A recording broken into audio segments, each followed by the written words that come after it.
birds. They're among Earth's most beautiful creatures. But they are also among the most fragile. Sadly, their frailties are most pronounced when they land in the world inhabited by man. Man's cruelty and compassion meet on a sandy speck of real estate in Indian shores. Nestled among high-rise condos and commercial development, the Suncoast Seabird Sanctuary, with less than an acre of land, radiates hope for thousands of injured birds. Tourist brochures highlight the site as a notable West Coast attraction, but its value goes far beyond daytime entertainment. For the past 19 years, Ralph Heath Jr. has been the healing hand to tens of thousands of injured wild birds.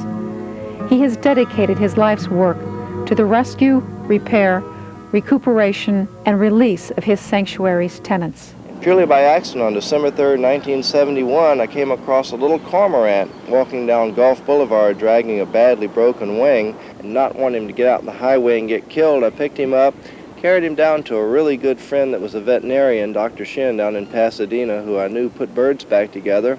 Asked Dr. Shin if he could help this little fellow, and he said certainly he'd try. So Dr. Shin put the bird under anesthesia, put a stainless steel pin in his wing, and the little bird came out of the anesthesia okay. Dr. Shin says, "Well, I've done my job, now it's up to you." And approximately 90% of the birds brought to the sanctuary have been victims of human impact. Fishing line entanglements, gunshot wounds, vicious pranks, power line accidents, and sadly but ever increasingly, pollution poisoning. The sanctuary averages 15 to 20 birds admitted per day. Now that's a year-round average. However, the average picks up greatly in the spring with baby bird season and in the winter during the migratory bird season when so many birds come down to Florida stressed due to the migration and, of course, lack of food and cold weather all play a factor. So the spring and the winter months are the ones that really give us the largest number of birds. And to give you an idea of what a busy day can really be, one winter day several years ago, we admitted 93 birds in one day, and that wasn't a die-off or an oil spill or some major disaster. That was just a very busy day of admitting birds, and 93 birds admitted in one day is the record for the Suncoast Seabird Sanctuary. The healing of sick and injured birds is an expensive undertaking. Funds for the operation of the sanctuary come solely from donations. It is a non-profit organization that touches the hearts of caring supporters who in turn provide the only lifeblood for its activities. No donation is too small, and all are received with equal appreciation. So much good has come from such a small parcel of land for so long, and from the smallest contributions. Under the owls. Just imagine what we could accomplish on a larger tract of land with substantial financial backing.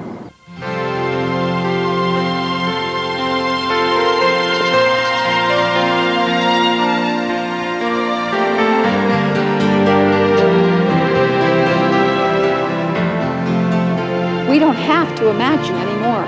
We now have that larger tract of land, over 400 acres of pristine tidal marsh in Hudson, Florida. And to the north, we couldn't ask for better neighbors. Over 300 acres of untouched tidal marsh owned by the Nature Conservancy. And this property, well, it was a gift from a bird-loving benefactor in St. Petersburg who wanted to help the Suncoast Seabird Sanctuary truly spread its wings.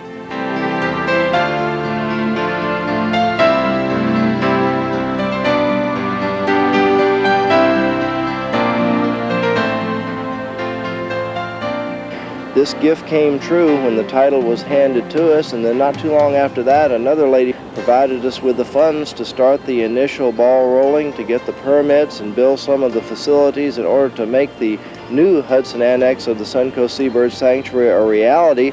And between these two very concerned, dedicated, and kind ladies, our Hudson project is now underway. And without the concerned citizens and the help that we have received throughout the local area in Tampa Bay, the sanctuary never would have started and become what it is today. And you really have to give credit where credit's due and thank the general public, because it's their support that has caused us to come so far in such a short period of time and to be able to do the projects that we dream about in the future that will not only serve the wildlife, but a tremendous number of people as well. While similarities do exist between the Suncoast Seabird Sanctuary and its Hudson Annex, this new addition will be dedicated to the study, repair, and if needed, the permanent placement of birds of prey. Several American bald eagles already anxiously are waiting for these doors to open. So for Pasco County, hope and healing for injured birds is around the corner. And for all of us, the dream for research with birds of prey realized. As our own populations grow and require more space, we will continue to place additional burden on wildlife. But through the endless generosities of a handful of caring people, these needs will continue to be met in wildlife rescue centers throughout the country. Here in Tampa Bay, we can count ourselves and our wildlife resources as fortunate. And the place will be open as a zoological park, free to the public, so that we can educate as many of our people, especially our young people, as we can, to try to protect what little wildlife and environment we have left.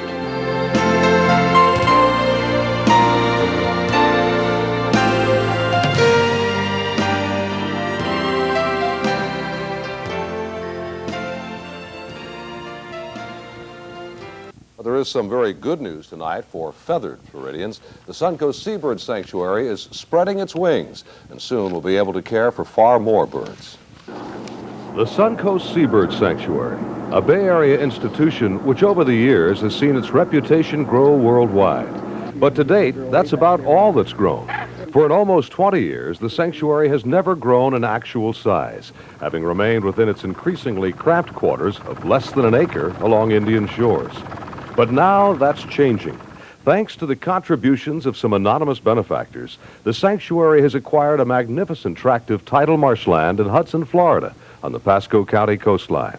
For sanctuary founder Ralph Heath, a lifelong commitment to winged wildlife is coming of age. Based on the fact that we didn't have any other place to expand here in the local area and had been looking for property over the last several years, this gift came true when the title was handed to us, and the place will be open as a zoological park, free to the public, so that we can educate as many of our people, especially our young people, as we can, to try to protect what little wildlife and environment we have left. Utilization of the property is now in the environmental permitting stage, and according to project manager Bonnie Hite, the plans call for a facility which will be in harmony with the environment and encourage preservation and research. As you can see in the drawing, we have a tremendous amount of boardwalk that will be included in the property. This is designed to minimize environmental impact. And we have designed the project to be centered around a hub of activity, primarily the aviary, which will be geared for birds of prey, primarily the American bald eagle. We have a visitor center which will be equipped with a classroom for teaching children of all ages and a new hospital. Also in the plans, accommodations for visiting scientists and ornithologists from around the world, so the new facility should become a tremendous source of new knowledge about our feathered friends as well. Glad to see them getting some extra room. Bob, that Bonnie Hite, she wouldn't happen to be any relation, would she? You know, I thought she looked familiar. Wasn't that my wife? I hope you should know.